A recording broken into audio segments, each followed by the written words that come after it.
Birthday girl guys সারাদিন না খেয়ে শুধু জলও খায় না, এক ফোঁটা জলও খায় না। হ্যালো এভরিওয়ান, কেমন আছো তোমরা সকলে? Good morning. আজকে হলো আমার বার্থডে সকাল, অনেক সকালবেলা আজকে উঠে গেছি, কারণ আজকে ভেবেছি একটু পুজো দিতে যাবো, কিছু খাবারও দেবো ওখানে মানুষদেরকে। এই জন্য উঠে সব খাবারগুলো বক্সে ভরছিলাম।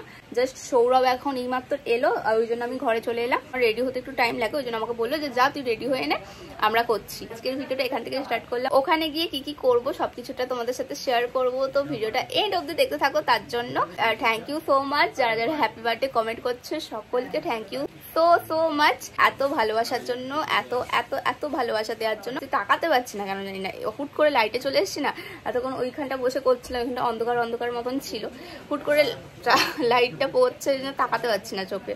যে এতক্ষণ আমি করছিলাম এখানে বক্স, এখন সৌরভ বক্সগুলো করছে, এতগুলো হয়ে গেছে এখানে, তো সাথে সবাইকে কাজে লাগিয়ে দিয়েছি। এই যে শুধু এ বাদে একে দেখে রাখো, কোনো লজ্জা শরম কিচ্ছু নেই, ঠিক আছে? সবাইকে দেখায় যেন খুব কাজ করে, কিন্তু কোনো কাজ করে না, ঠিক আছে? জাস্ট অ্যাক্ট করে যে কাজ করছে, বাট কোনো কাজ করে না। ওর আসল রূপটা যে তোমাদের দেখালাম। পেছনে ডেকোরেশন হয়ে গেছে, জাস্ট রাতের জন্য ওয়েট করছি। রাতের বেলা হলে তোমরা বুঝতে পারবে কতটা সুন্দর লাগছে জায়গাটা। এখানে পুরো টোটাল 100টা আছে, আর আমাদের পুরো কমপ্লিট হয়ে গেছে। আমি স্নান করতে যাবো করে আমার যাওয়া হচ্ছে না, আমি ঘুরতে বসে গেছিলাম, আর এগুলোকে আবার ব্যাগে ঢুকাতে হবে। ফাইনালি চান করে চলে এসেছি, এখন আমি এই কাঞ্জিবরমটা পরবো। আজকের দিনটা যেন আমার একটু বেশি তাড়াতাড়ি কেটে যাচ্ছে। যাই হোক, চলো কিভাবে রেডি হলাম আজকে সেটা কিন্তু তোমাদের সাথে গেট রেডিতে শেয়ার করে দিয়েছি। যাও এক্ষুনি গিয়ে দেখে নাও। কি ধমক দিয়ে দিয়ে কথা বলি না, যাও যাও গিয়ে দেখে নাও, এরকম করে করে। আমি জানি না এরকম ভাবে কথা বলে মানে কে কি ভাবে জানি না। যাই হোক, ভালোবেসে বলি, তোমাদের নিজের মনে করে বলি, তাই জন্য যাও করো এক্ষুনি, এরকম অর্ডার দিই। নিজের লোক দিয়ে তো অর্ডার দেওয়া যায় বলো? চলো রেডি হয়ে নি। আজকে না আমি আমার শাড়ির সাথে এই জুয়েলারিগুলো পরবো, গোল্ডের জুয়েলারি। এটার সাথে যে কানেরটা আছে ওটা এখন পরতে চাইছে না, আমার কান ব্যথা বলে, তো আমি ভাবছি এটা পরে নিই। দিদা আমাকে বললো এটা পরতে। সো ফাইনালি আমি রেডি হয়ে গেছি, আর এই যে হার কানের পরেছি। একটু কেমন একটু ফিল হচ্ছে, ফার্স্ট টাইম এরকম, মানে এরকম অত পরি না আমি, জানো তো, প্রথম থেকে একদম। আমি কখনোই এত মানে জুয়েলারি পরি না, ওই অক্সিডাইজারের জুয়েলারি ছাড়া, তাও কোথাও ঘুরতে গেলে। বাট এই যে এরকম গোল্ডের খুব একটা পরি না, ঠিক আছে? তো আজ যেহেতু জন্মদিনে যেন ভাবলাম পরি একটু, মাও যখন বললো যে পড়ো। এবার আমি একটা এখন জিনিস দেখাচ্ছি, কর বের কর। এই দেখো, বলছি দেখো ভিডিওটা, তারপর আমি বলছি। এটা কানের কাছে করে কি হয়েছে, খারাপ লাগবে। নাকের কাছে কেটে গেছে, কি অবস্থা। দুটো কুকুরকে ছেড়ে দিয়ে চলে গেছে বাড়ির কাছে। মানুষের যদি পোষার ক্ষমতা না থাকে তাহলে কেনে কেন, কি কারণে কেনে? যখন বাচ্চা লাগে না, কিউট লাগে দেখতে।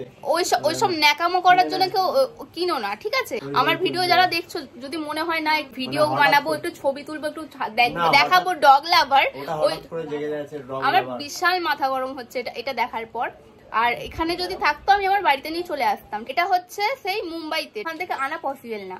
ওখানে যারা আমাদের থাকে মুম্বাইতে, আমাদের যারা রিলেটিভ থাকে, তারাও মানে রাখার জায়গা নেই, এরকম কারোর কুকুর ছেড়ে দিয়ে চলে গেছে। আমার এত খারাপ লাগছে, আমার মনে হচ্ছে আমি যদি পারতাম আমি গিয়ে নিয়ে চলে আসতাম। ব্যাপারটা হচ্ছে যে বেল্ট পরা, ঠিক আছে, কোনো ভালো বাড়ির কুকুর ছেড়ে দিয়ে চলে গেছে। আমার ভিডিও যারা তোমরা দেখো, আমার তোমাদের খালি এইটুকুই বলার, আমার আজকের দিন আমার কোনোভাবে আমি মুডটা আমি খারাপ করতে চাই না, বাট এমন একটা জিনিস দেখলাম যার জন্য আমার পুরো মুডটা বিগড়ে গেল, ঠিক আছে? আমার এত ফালতু ফিল হচ্ছে। যাই হোক, ছাড়ো। আমার ভিডিও যারা দেখো প্লিজ কেউ এরকম করো না। যদি কখনো ইচ্ছা হয় যে আমি একটা কুকুর কিনবো, তার আগে 10 বার ভাববে যে যদি কাউকে একটা কিনে আনো না, শুধুমাত্র 1-2 মাস নয়, ঠিক আছে, যতদিন সে বাঁচবে ততদিন তোমাকে তার দায়িত্ব নিতে হবে। একটা বাচ্চার মতন, একটা বাচ্চা জন্ম দেওয়া সহজ, যে বাচ্চাটা জন্মানোর পরে আস্তে আস্তে বাড়তে শুরু করে, তার বুদ্ধি জ্ঞান সবকিছু হয়ে যায়, সে নিজে কাজ করে খেতে পারবে একটা সময় পর। বাট কুকুররা পারবে না, ঠিক আছে? একটা বাচ্চা যেরকম নিয়ে আসা হয়, যতদিন বাঁচবে ও ওরকমই থেকে যাবে। যদি কখনো কেনো তাহলে এই কথাগুলো একবার ভেবে নিও, যে আমি যদি দায়িত্ব নিতে পারি সারা জীবনে, তবেই আমি কিনবো, না হলে আমি কিনবো না। যেরকম দেখো দুটো বাচ্চা কুকুরকে এরকম ছেড়ে দিয়ে চলে গেছে, প্রচুর ফালতু ফিল হচ্ছে। ছাড়ো ওইসব কথা, ছাড়ো। রেডি হয়ে গেছি, বেরাবো এবার, চলো। খাবারগুলো সব এই ব্যাগের মধ্যে রেখে দিয়েছি, অ্যান্ড এখন জাস্ট ওয়েট করছি উবারের জন্য। উবার বুক করে দিয়েছি, আর আসলেই বেরিয়ে যাব। অনেকক্ষণ হয়ে গেছে, মানে দাঁড়িয়ে থাকতে থাকতে অনেক দেরি হয়ে যাচ্ছে। কেমন লাগছে আজকে আমার লুকটা একটু বলে জানিও আমাকে, ঠিক আছে? এখন আমরা একটা একটা করে সবাই ধরে নে না। সবাই ধর খাবারগুলো এখন গাড়িতে ঢোকাবো। অনেক খাবার হয়ে গেছে, কিভাবে নিয়ে যাবো ওটাই হচ্ছে। সব নেবে, কেন নেবে না? এইটা তুই নে, আমি পারবো না, এটা অনেক বড়। ফাইনালি এসেছে।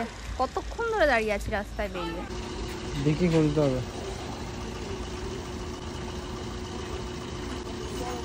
পারবি এটা?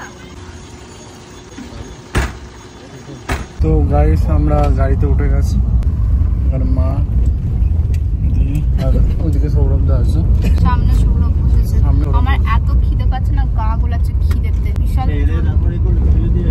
খেয়ে দিয়ে কেন যাবো, একবারে পুজো দিয়ে তারপরে খেয়ে খাবো। এতক্ষণই যখন না খেয়ে কেউই মনে হয় সকাল থেকে সেরকম কিছু খাবার খায়নি, কচুরি খেয়েছি জাস্ট। তুই কচুরি খেয়েছিস, তোরা সবাই কচুরি খেয়েছিস, আমি কিছু খাইনি। ও কিছু খায়নি। তুমি খেয়েছো? চা খেয়েছি। তাহলে আমি তো জলও খাইনি। না তুই উপোস করেছিস না, আমরা তো উপোস করার কথা বলিনি। উপোস নয়, ঠিক না খেয়ে পুজো দেবো ভেবেছি, ওইটাকেই উপোস বলে। ফাইনালি আমরা চলে এসেছি। অনেকক্ষণ ধরে জ্যামে দাঁড়িয়েছিলাম, মানে 1 ঘন্টার কাছাকাছি লাগলো আসতে। আর এদিকে দেখো আমাদের উবার সোনা এতই ঘুরিয়ে ঘুরিয়ে আমাদের নিয়ে এসছে যে আমার মা আর ভাই ওয়েট না করতে পেরে ঘুমিয়েই পড়েছে। এখন আমরা খাবারগুলো নিয়ে গেটের দিকে যাচ্ছি। এই যে সবার হাতে একটা করে, এখানে যাদেরকেই দেখতে পাবো সবাইকে একটা করে দিয়ে দেবো, তারপরে আমরা পুজো দিতে যাব। টু বি অনেস্ট, আমার না অনেক দিনের ইচ্ছে ছিল যখন নিজে ইনকাম করতে শুরু করব তখন রাস্তার পাশে থাকা কিছু মানুষদের সাহায্য করব, সে যাইভাবেই হোক না কেন। লাস্ট টাইম সৌরভের বার্থডেতে সবাইকে খাবার দিয়েছিল, তো ওর দেখা দেখি আমারও ইচ্ছে করে আমার বার্থডেতেও আমি সবাইকে একটু খাবার দেব।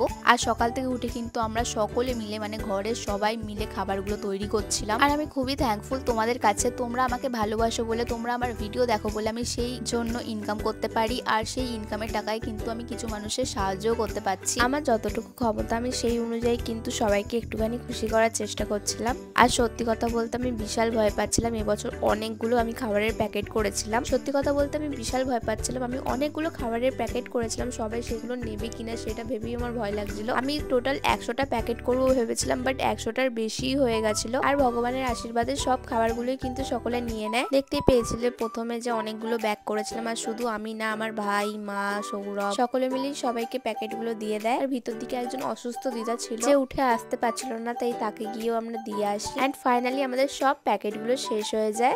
আমাদের এখন সবকিছু দেওয়া কমপ্লিট হয়ে গেছে, ওই যেগুলো নিয়ে আসা হয়েছিল। এখন আমরা মন্দিরের দিকে যাব। আমরা না সেই সকাল 6টা থেকে উঠেই কাজগুলো করছিলাম, সবকিছু একটু তাড়াতাড়ি কমপ্লিট করব বলে, বাট সেই আমাদের লেটই হয়ে গেছিল। তোমরা সকলেই জানো এখন 12টার সময় দক্ষিণেশ্বর মন্দির বন্ধ হয়ে যায়, তো আমাদের 12টার মধ্যেই কাজগুলো কমপ্লিট হয় না। এমনিতেই আমাদের উবার 1 ঘন্টা লেট করে আমাদের নিয়ে আসে দক্ষিণেশ্বরে, তার উপর সকলকে খাবার দিতে দিতে 12টার বেশি বেজে যায়, যার জন্য মন্দির বন্ধ হয়ে গিয়েছিল। 3টের সময় মন্দির যখন খোলে তখন কিন্তু মায়ের জন্য একটা ডালা কিনে নিই পুজো দেবো বলে। আর এবারে আমি ফার্স্ট মাকে শাড়ি দিয়ে পুজো দিতে চলেছি। মন্দিরে তো ফোন অ্যালাউ করে না, তাই ফোনটা জমা রেখে ঢুকেছিলাম মন্দিরের ভিতরে। পুজো দিয়ে আমরা এখন এই ডালাটা নিয়ে প্লাস্টিকের প্রবলেমটা হচ্ছে নিচে গিয়ে এবার খাবো দাবো। এখন আমরা যাব বাড়িতে, তারপরে গিয়ে সেলিব্রেশন করব, সেগুলো নেক্সট ভিডিওতে তোমাদের সাথে শেয়ার করব, ঠিক আছে? সবে 5টা বাজে, কেউ বলবে কত রাত হয়ে গেছে। দেখো মনে হচ্ছে না আমরা রাতের বেলায় 8টা 9টা বেজে গেছে, এরকম মনে হচ্ছে। এখন জগন্নাথ তো এখানে আমি খাচ্ছি বসা, আর সবাই কচুরি খাচ্ছে। তো গাইস সব কমপ্লিট, পুজো দেওয়া, এখন বাড়ি যাচ্ছি। তো বাড়ি গিয়ে কি করবো সেটা নেক্সট ভিডিওতে দেখতে পাবে।